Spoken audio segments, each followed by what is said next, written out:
காமேஷ் சொல்லுங்க, இந்த ஆட்சி மனநிறைவை தரக்கூடிய ஆட்சிங்கிறாரு ஸ்டாலின். முதல்ல இந்த ஆட்சி இளைஞர் கட்சி சார்பாகவும் தாவேகா சார்பாகவும் எப்படி பார்க்குறோன்னா, வள்ளுவன் ஒரு அதிகாரம் கொடுங்கோன்மைன்னு ஒரு அதிகாரத்தில் சொல்லியிருக்கார். முறை கோடி மன்னவன் செய்யின் உரை கோடி ஒல்லாது வானம் பெயல் அப்படின்ட்டுன்னு. நீங்கள் எவ்வளோதான் சிறப்பான ஆட்சியன்னு ஒன்று கொடுத்துருந்தாலும், அந்த அந்த சிறப்பாக ஆட்சியாக நீங்கள் சொன்னாலும், அந்த ஆட்சி எப்படி மழை இல்லாத ஒரு நாடு எப்படி இருக்குமோ அது போல தான் இந்த ஆட்சி இருக்கிறதாக சொல்லப்படுது. ஸோ குறைகளே மற்றும் உள்ள ஒரு ஆட்சியாக இதை நம்ம பார்க்குறோம். ஃபஸ்ட்டு. ரெண்டாவது, மன நிறைவான்னு கேட்டீங்க. மக்கள் மனநலம் குன்றிய லெவலில் ஒரு ஆட்சியை கொடுக்குறதா நாங்கள் ஃபஸ்ட்டும் பார்க்குறோம். ரெண்டாவது, இப்போ மேடம் சொல்லும்போது நிறையா தரவுகள்லாம் எடுத்து வச்சாங்க. அது எல்லாமே 100க்கு 100 உண்மை. அவர் 30% சொன்னாங்கல்ல, அது 30% இல்லை, வெறும் 15% தான். இன்னும் பாதி தான். அதில் சொல்ல போனால் 505 தேர்தல் வாக்குறுதிகள் கொடுத்துருக்காங்க. இந்த 505 தேர்தல் வாக்குறுதியில் ஒரு துறையிலையுமே வெறும் ஊழலும் லஞ்சமும் மட்டுமே தலைவிரித்து ஆடி இருக்கிறது. எங்கேயுமே இவங்க சொன்ன வாக்குறுதியை, அதாவது அந்த முதலமைச்சர் சொல்லும்போது என்ன சொல்றாரு, நாங்கள் கொடுத்த வாக்குறுதிக்கு மேலே சொல்லாத வாக்குறுதி நிறைவேற்றி ஒரு மிகப்பெரிய மன நிறைவுன்னு சொல்றாரு. முதல்ல கொடுத்த வாக்குறுதியை அவங்க நிறைவேற்றல. இப்போ உதாரணத்துக்கு முதல்ல நிறைய விஷயங்கள் இதுக்கு என்ன விமர்சனம் சொல்றாங்கன்னா, இல்லை இதுக்கு என்ன விமர்சனம் சொல்றாங்கன்னா, இந்த மாதிரி திமுகவை விமர்சிக்கணுங்கிற போது தாவேக்கா விமர்சிக்கிறாங்க. நாளைக்கு திமுகலேருந்து யார் வந்தாலும் கட்சியில் சேர்த்துக்கிட்டு நாங்கள் ஒரு மாற்று அரசியலை கொடுக்க போகிறோம் அப்படின்றாங்க. திமுகவில் இருக்க எல்லாரையும் நீங்கள் சேர்த்துக்கிட்டு நீங்கள் என்ன மாற்று அரசியலை கொடுத்துருவீங்கன்னு கேள்வி எழுப்புறாங்க. எங்கள் தாவேக்காலையா? திமுகலேருந்து தாவேக்கால யார் வந்தா சொல்லுங்க? நிறைய நிர்வாகிகள் வராங்களே. நிர்வாகிகள் அப்போ பார்த்தீங்கன்னா எல்லா கட்சியிலேருந்து எல்லா இதுலையும் பாஜகலையும் போயிருக்காங்க, அதிமுகவில் போயிருக்காங்க. இன்னைக்கு பாதி அமைச்சர்கள் அதிமுகலையும் திமுகவில் இருக்கிறவங்க தான் சார். அரசியல் அந்த பாடு கிடையாது. அதாவது தலைவன் தான் இங்கே. ஸோ தலைமை யார்கிட்ட? இப்போ முதலமைச்சர் தான் மனநிறைவுன்னு சொல்றாரு. அதுக்கு தான் இந்த இது எடுக்கப்படுது. யாரோ ஒரு திமுக நிர்வாகி சொன்னா இதை நம்ம பேசு பொருளாக ஆக்கிப்போமா, தலைப்பா எடுத்துருப்போமா? எடுத்துருக்க மாட்டோம்ல. ஒரு தலைவன் சொல்றாங்க அப்படின்ற போது அதை நம்ம எடுத்து தானே பேசுறோம். இங்கே அதுதானே பேசு பொருளாக மாறுது. மெசேஜோட மெசஞ்சர் மேட்டர்ஸ் ஆகுது இல்லையா? இப்போ எங்களோட பாயிண்ட் என்ன அப்படின்னா, இவர்கள் நீட்டில் ஆரம்பிச்சாங்க. கிட்ட ஒரு ரகசியம் இருக்கு. நீட்டை நாங்கள் நிறைவேற்றுவோம் பாருங்க, நாங்கள் செய்யலை. அந்த நீட்டே 160வது இது நாங்கள் இது பண்ணுவோம்னு சொல்லிட்டு 326 தேர்தல் வாக்குறுதி என்னன்னா 7.5% உள் ஒதுக்கீட 10% மாற்றுவோம் சொன்னாங்க. நீட்டுக்கு அவங்க கொடுக்கிற விளக்கம் என்னன்னா, நாங்க நீட்டுக்கான சட்ட போராட்டத்தை தொடருவோம். அதான் இங்கேயும் சொல்ல வரேன். இவர்களோட கபட நாடகம்னு சொல்லி நீங்க என்ன சொல்றாரு இல்லையா, அந்த கபட நாடகத்துக்கு நான் சொல்றேன் சார், நீட்டுக்கு நீங்க சட்ட போராட்டத்தை எடுக்கிறீங்க, நீங்க கையெழுத்து வாங்கியிருக்கீங்க, உச்சநீதிமன்றத்தில் சண்டை போட்டுட்டு இருக்கீங்க. அது ஒரு கான்ஸ்டியூஷன் பிரகாரம் போயிட்டு இருக்கு. ரொம்ப சிம்பிளான ஒரு கேள்வி. 7.5% எடப்பாடி ஐயா உள்ளொதுக்கீடு கொடுத்தாரு. இது 10% ஆக்கணும்னு சொல்லிட்டு 321வது தேர்தல் வாக்குறுதி இவங்க கொடுத்துருக்காங்க. நீட் உள்ளொதுக்கீடு, அதாவது கவர்மெண்ட் ஸ்கூல் பசங்களுக்கெல்லாம், அரசாங்க பள்ளிகளுக்கு. அப்படி நீங்கள் அந்த 2.5% உள்ளொதுக்கீடு கொடுத்துருந்தீங்கன்னா இந்த 5 வருஷத்தில் கிட்டத்தட்ட 1450 ஏழை மாணவர்கள் மருத்துவர் ஆயிருப்பாங்க. அதுக்கு நீங்கள் எந்த இதுக்கும் போகணுன்ற அவசியம் இல்லையே, உச்சநீதிமன்றத்துக்கும். அது நீங்கள் சட்டசபையில் ஈஸியாக பாஸ் பண்ணியிருக்கலாமே. அப்போது உங்களோட எண்ணம் உண்மையிலேயே நீட்டை ஒழிப்பது அல்ல, அதில் வரும் வர்த்தகம் உங்களை பாதிக்கிறது, உங்கள் அமைச்சர் நடத்தும் பெரிய பெரிய இது ஹாஸ்பிட்டல்ஸும் மெடிக்கல் காலேஜுக்கும் பாதிக்குதுன்ற ஒரு எண்ணம் மட்டும் தான் அங்கே காட்டுதே தவிர இதுதான் உண்மையான போக்கு. இப்போ அடுத்தது வரேன், தேர்தல் வாக்குறுதி. இப்போ முதலமைச்சர் ஒரு மனநிறைவான ஆட்சியை கொடுக்கல, ஊழல் நிறைந்த ஆட்சி, சட்டம் ஒழுங்கு சரியில்லை அப்படிங்கிற இடத்துல இருந்து தாவேக்கா சொல்லும்போது அங்கே என்ன மாற்று அரசியல்? உதாரணத்துக்கு நீங்கள் நீட்டை அவங்க பண்ணலை அப்படின்னு விமர்சிச்சிங்கன்னா, நீட்டுக்கு தாவேக்கா வந்தா என்ன செய்ய போறாங்க, என்ன முன்னெடுப்பு எடுக்க போறாங்க, நீட்ல தாவேக்காவோட நிலைப்பாடு என்ன? அப்போ அதாவது கல்வியை மாநில பட்டியலுக்கு கொண்டு வாங்க, தேசிய பட்டியலிருந்து எடுங்க, கன்கரன்ஸ்ல 2 இருக்கு, அதையும் மாத்தணும் அப்படிதான் சொல்றேன். அதெல்லாம் நீங்க மத்திய அரசாங்கத்தோட சேர்ந்து செய்ய வேண்டியது, சட்ட போராட்டம், அதெல்லாம் வேற. அதுதான் சொல்லல. நீட்ல தாவேக்காவினுடைய நிலைப்பாடு சொல்லிட்டோம் இல்லையா? இப்போ நீட்டுக்கு 2 நிலைப்பாடு.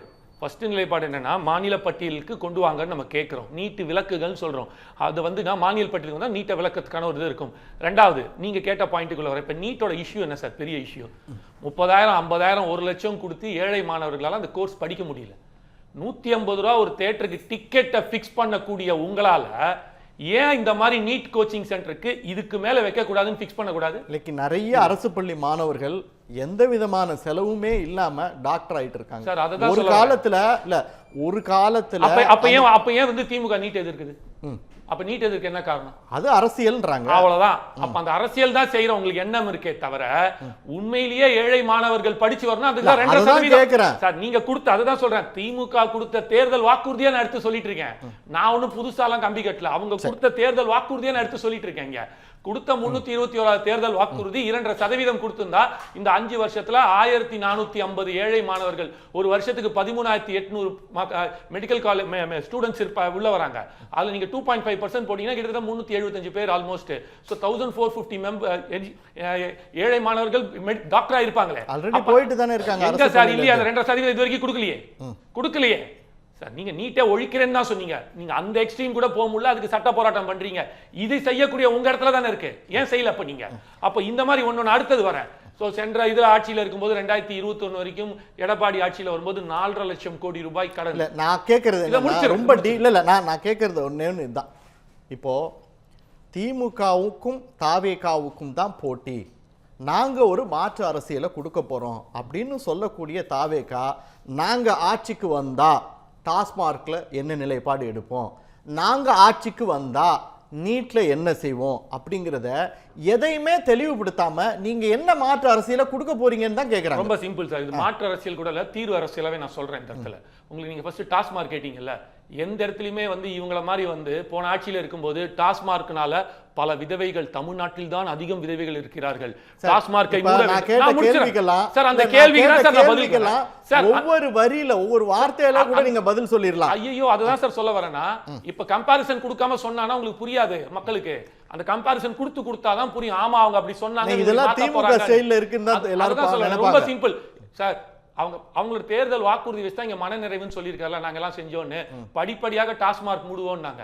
எங்க மூடுனாங்க? எத்தனை கடைகள் மூடப்பட்டது? அவங்க மூடல இருந்தா நீங்க மாற்று அரசியல் நீங்க என்ன சொல்லி செய்வீங்கன்னு தான் கேக்குறேன். டாஸ்மார்க் கடைகள் படிப்படியாக மூடப்படும். எங்களுக்கு மட்டும் என்ன பட்ஜெட் போட்டுட்டு 36,000 கோடியில இருந்த 2021 டாஸ்மார்க் 44,000 கோடிக்கு கொண்டு வந்து கொடுக்க அந்த இடத்துல தான் சொல்ல வரோம். அந்த வார்த்தைக்கு தான் தமிழ்நாட்டுல மக்கள் பயப்படுறாங்க. இந்த படிப்படியான்னு சொல்றீங்கல்ல, இந்த படிப்படியாங்கிறத 5 வருஷம் ஆட்சி முடிச்சிட்டு 5 கடையை மூடிட்டு கூட படிப்படியான்னு சொல்லலாம். கிடையாது. அந்த படிப்படியாங்கிறத சார் நீங்க எனக்கு ஒரு கேள்வி கேட்டீங்க. அது மாற்று அரசியலா தான் யோசிக்கிறாங்க. தமிழ்நாட்டுல இல்ல, இது தமிழ்நாட்டுல முதற்கட்ட கருத்தை நான் எடுத்துக்கிறேன். தமிழ்நாட்டுல இத முடிச்சிறேன். இது தமிழ்நாட்டுல இருக்க ஒரு மிகப்பெரிய இஷ்யூ. ஒரே நாள்ல மூடிட்டோம் இப்படி எல்லாம் பண்ணுவோம்னு பொய் சொல்ல விரும்பல. உண்மையிலேயே மது பிரியர்களை வேணா உங்க பிரகாரம் நான் சொல்றேன், ஒரு லைன்ல சொல்றீங்களா, மது பிரியர்களாக இருக்கும் தமிழ்நாட்டில் இருக்கும் மது பிரியர்களை மது வெறுப்பாளர்களாக மாற்றும் சிறப்பு திட்டத்தை கொண்டு வருவோம். அது மூலமாக படிப்படியாக அவர்களே குடிப்பதை குறைத்துக் கொண்டு அதற்கான வழிமுறைகள் நெறிமுறைகள் எப்படி கிரியேட் பண்ணுமோ அது எல்லாத்தையும் கண்டிப்பா கிரியேட் பண்ணுவோம். அடுத்த 5 வருடத்துல 26 ஆட்சி அமைச்சதுக்கு அப்புறம் ஒரே நிமிஷம் 26 ஆட்சி அமைச்சதுக்கு அப்புறமாக தாவேகா ஆட்சி அமைச்சதுக்கு அப்புறமாக ஒரு நாளைக்கு 1 கோடி பேர் இன்னைக்கு குடிச்சிட்டு இருக்கிறான். கிட்டத்தட்ட நீங்க சொல்றீங்க இல்லையா, அது அடுத்த 5 வருஷத்துல ஒரு 30 லட்சத்துல இருந்து 40 லட்சத்துக்கு குறையிற அளவுக்கு கண்டிப்பாக கணிசமாக குறைக்கப்படும். அதற்கான அனைத்து வழிகளும் எடுக்கப்படும். சரி, ஓகே, நிச்சயமாக. இந்த 5,000 ரூபாய் மகளிர் உரிமை தொகை அது கூட சேர்த்து இந்த கோடைகால ஊக்கத்தொகை முதலமைச்சர் போட்டுட்டு இதை பெண்கள் எல்லாம் வரவேற்பு தெரிவிச்சாங்க அப்படிங்கிற மாதிரிலாம் சொல்லியிருக்கு. இந்த சைடு அதுக்கு தாவேகா தலைவர் விஜய் என்ன ரியாக்ட் பண்றாரு அப்படின்னா, எங்களால தான் உங்களுக்கு இந்த 5,000 ரூபாய் கிடைச்சிருக்கு, எல்லாரும் மகிழ்ச்சியா அதை வாங்கிக்கங்க அப்படின்றாரு. இது கிராமத்துல ஒரு பழமொழி சொல்லுவாங்க, என்ன அப்படின்னா, பந்தியிலே ஒருத்தரை உட்கார விடல, ஆனா அவர் இலை பிஞ்சிருக்குன்னு சொல்லுவாரா அப்படின்னு. அந்த மாதிரி தேர்தலில் இன்னும் போட்டியே போடல, கூட்டணியே அமைக்கல, ஆட்சியில பங்கு அதிகாரத்துல பங்குன்னு அரைக்கூவல் விடுத்தும் யாருமே இது வரைக்கும் கூட்டணியில சேரல. ஆனா எங்களுக்காக பயந்துகிட்டு ஒரு 5,000 ரூபாயை முதலமைச்சர் போடுறாருங்கிறது விஜய் சொல்றது அந்த பழமொழிக்கு ஏத்த மாதிரி தான் இருக்குன்றாங்க. அதுதான் உண்மை, நிதர்சனமான உண்மை. ஏன்னா அம்பை விட அன்பை எய்தவன் ஒன்று இருக்கு இல்லையா, அந்த பாயிண்ட்ல நீங்க எடுத்தீங்கன்னா எதுக்காக அந்த 5,000 ரூபாய் கொடுக்கணும்? என்ன கோடை காலம், அடுத்தது வசந்த காலம் வருமா? ஒன்று இந்த மாதிரி ஒரு காலத்துக்கு கொடுக்க போறாங்களா? இந்த வருஷம் ஏன் கொடுத்தாங்க, போன வருஷம் ஏன் கொடுக்கல, இந்த வருஷம் மட்டும் ஏன் கொடுக்குறாங்க? அப்போ ஒரு தேர்தலுக்காக இந்த மக்களை வெறும் வாக்கு இயந்திரங்களாக பார்க்கக்கூடிய இடத்துல தான் நிற்கிது. அது ஏன் சார் 13ஆம் தேதி அன்னைக்கு கொடுக்குறீங்க? சேலம்ல பேசுற அன்னைக்கு முன்னாடி நாள் 2 நாள் முன்னாடி ஏன் கொடுக்குறீங்க? 15 தான் வழக்கமா போடுவீங்க, அதுக்கே முன்னாடியே கொடுக்குறீங்க. இல்ல, அவர் போடுறதுக்கு 2 நாள் கழிச்சு நீங்க பேசுறீங்க. நாங்க சார் எப்ப இது முன்னாடி அனௌன்ஸ் பண்ணிட்டாங்களா? 13ஆம் தேதி நாங்க கொடுக்க போறோம் அந்த மாதிரி அப்படின்னு சொல்லி அனௌன்ஸ் பண்ணாங்களா? ஃபர்ஸ்ட் அனௌன்ஸ்மெண்ட் யார் வந்துச்சு சேலத்துல பேச போறாங்கன்ட்டுன்னு? அது சொல்லும்போது சரி நான் 23ஆம் தேதிக்கு என்ன பண்ண போறாங்கன்னு தெரியல. வேலூர்ல பேசும்போது ஏதாவது ஒன்று பண்ணுவாங்க. இல்ல இது தொடர்ந்து நடக்குது. நீங்க சொல்ல வருது என்னன்னா விஜய் காய் நகர்த்துறத பார்த்து அவர் செய்யற நடவடிக்கையை பார்த்து அதுக்கேத்த மாதிரி கைம்பொண்ணுக்கு தேவையில்லை கண்ணாடின்ற மாதிரி அதானே உண்மை. அதே ரேம்ப் வாக்கு, அதே மாதிரி வந்து துண்டு சுத்துறது, அந்த இதை சுத்துறது, அதே மாதிரி வந்து பூ கொடுக்கறது, அதே மாதிரி செல்ஃபி எடுக்கிறது, இதெல்லாம் எங்க இருந்து வந்துச்சு? அவருக்கு நான் வர மணிகண்ட வீராசாமி நிறைய கேள்வி வச்சிருக்கேன். என்ன சார் அங்க இதுக்கு சேர்த்து நான் சொல்றேன், திமுகவை பார்த்து தாவேகா காப்பி அடிக்குது அப்படின்னு நீங்க சொல்லிட்டு இருந்தீங்க. ஆனா அவங்க என்ன சொல்றாங்க, எங்களை பார்த்து இன்னைக்கு திமுக காப்பி அடிக்க ஆரம்பிச்சிருச்சுங்கிறாரு. சார் இதுல யாருக்கும் காப்பிரைட்லாம் கிடையாது. இவர் எப்ப அரசியலுக்கு வந்தாரு? இதுக்கு முன்னாடியே ஆந்திரால இதுக்கு முன்னாடி நீங்க ரேம்ப் வாக் பண்ணிருக்கீங்களா? அதுதான் அவர் கேக்குறாரு. 2021லே வந்து முதலமைச்சர் பண்ணிருக்காரு சார். எல்லாரும் பண்ணிருக்காங்க. நாட் ஒன்லி ஸ்டாலின் ஜெகன்மோகன் ரெட்டி பண்ணதான் சார் இவர் பண்ணிட்டு இருக்காரு. நம்ம வந்து தமிழ்நாட்டுக்குள்ள சொல்றது இதெல்லாம் வந்து அற்புதமான விஷயம். கம்பேரிசன் போட்டு பாருங்க. சரி அதெல்லாம் இருக்கட்டும் சார். அதெல்லாம் வந்து கலந்துட்டு வாங்க சார். நான் தலைப்புக்கு வரேன் பிரதர். வீராசாமி நான் ஒரே தலைப்புக்கு வரேன். அங்க சிஎம் அவங்கள பார்த்து காப்பி அடிக்கிறாங்க. அதாவது விஜய் 13ஆம் தேதி சேலத்துல கூட்டம்னு அறிவிக்கிறாரு. அதுக்கு 2 நாளைக்கு முன்னாடி 5000 ரூபாய் போடுறாங்க.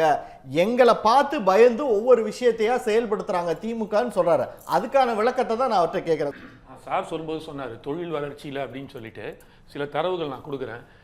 அதாவது தமிழ்நாட்டில் வெறும் 4.8% மட்டும்தான் தொழில் வளர்ச்சி. பக்கத்தில் இருக்கிற ஆந்திராவுக்கு 29.6% தொழில் வளர்ச்சி. நம்ம பிரதர் சொல்லும்போது சொன்னார் மணிகண்ட வீராசாமி அங்கொன்றும் இங்கொன்றுமாக தான் ஒரு பிரச்சனைகள் இருக்குன்ட்டுன்னு. இது வந்து அவை குறிப்பிலே இருக்கு. இந்த 5 ஆண்டுகளில் 2 லட்சம் போராட்டங்களுக்கு பர்மிஷன் கொடுத்துருக்கு தமிழக அரசு. அப்போ ஒரு போராட்டமான ஒரு சமுதாயத்தில் தான் நம்ம வாழ்ந்திருக்கோம். 2 லட்சம்னா 5 வருஷத்துக்கு கணக்கு போடுங்க எவ்வளோன்றத.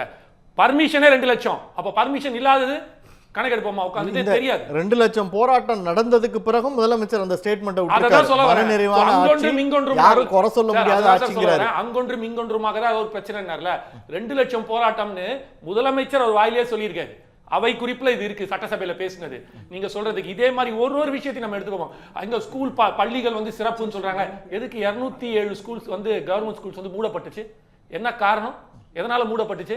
சோ இப்ப நீங்க ஒரு பாயிண்ட்டுக்குள்ளே நீங்க போனீங்கன்னா இப்ப நீங்க சொல்றாங்கல்ல நாங்கள் வந்து கணக்கு, அதாவது ஒன்றிய அரசு சொன்னா கணக்குல தான் நாங்க வந்து கடன் வாங்கியிருக்கோம் அப்படின்ட்டு.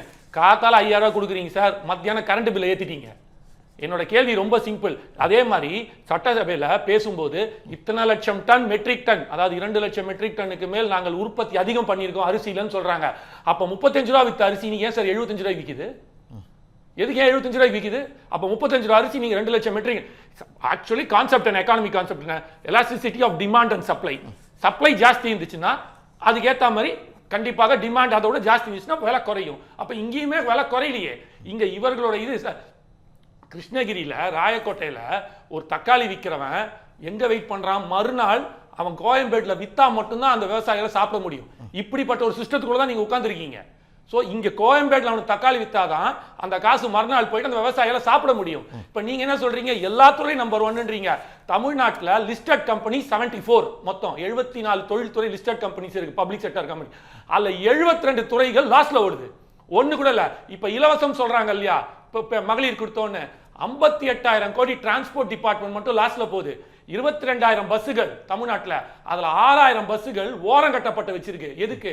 பழுது பார்க்க முடியலன்ட்டு, வாங்க முடியல, ஒண்ணுமே பண்ண முடியல. அப்ப நீங்க என்ன பண்றீங்க, இந்த பக்கம் இலவசம்னு சொல்லிட்டு அந்த பக்கம் 5 ரூபாய் ஏத்தி விடுறீங்க. சார் பால் விலை ஏறல, பால் விலை ஏறலன்றாங்க. அதுவே ஒரு பொய்யான குற்றச்சாட்டு. நீங்க பாத்தீங்கன்னா அந்த 3 விதமா பால் வச்சிருக்காங்க, கிரீன், ப்ளூ, ரெட், ஆரஞ்சுன்னு. அந்த கடைசியில இருக்கிறதா கிரீன் போல இருக்கு. அது வந்து வெறும் தண்ணி, ப்ளூ தான் லாஸ்டா, அது வெறும் தண்ணி. அதை மட்டும் அப்படியே வச்சிருக்காங்க அந்த ரேட்ல. ஆனா அந்த டோன்டு மில்க்னு ஒன்று வருது பாத்தீங்களா, அது எவ்வளவு தெரியுமா விற்குது? 42 ரூபா இருந்தது, இன்னைக்கு 18 ரூபாய் ஏறி கிட்டத்தட்ட 60 ரூபாய்க்கு வந்து நிக்குது. அப்போ அந்த 5 வருஷத்துல ஏறி இருக்கு. அந்த பால் தான் ஊட்டச்சத்தான பால் இப்ப குடிக்கிறது. அப்போ 42% கிட்டத்தட்ட தமிழ்நாட்டுல மட்டும் பெண்களும் குழந்தைகளும், அதுல குழந்தைகள் முக்கியமாக 34% ஊட்டச்சத்து குறைபாடுகள் உள்ளவர்கள் அப்படின்னு கணக்கு கொடுத்திருக்கு. நான் இவர் சொன்னார்ல தமிழகம் முதலிடம்னு, நான் எடுத்து வைக்கிட்டுமா தமிழகம் எதுல முதலிடம்னு? சாலை விபத்துல முதலிடம், விதவைகள்ல முதலிடம், ஊழல் பட்டியல்ல முதலிடம், ஊழல் அமைச்சர்கள்ல முதலிடம், அப்புறம் வந்து நீங்க இதுல பாத்தீங்க கடன்ல முதலிடம், குடி போதை மதுல முதலிடம். சோ வருமானத்துல சொல்றேன். இந்த மாதிரி நான் லைனா லிஸ்ட் அவுட் பண்ணிக்கிட்டே வருவேன். எதுல முதலிடம்?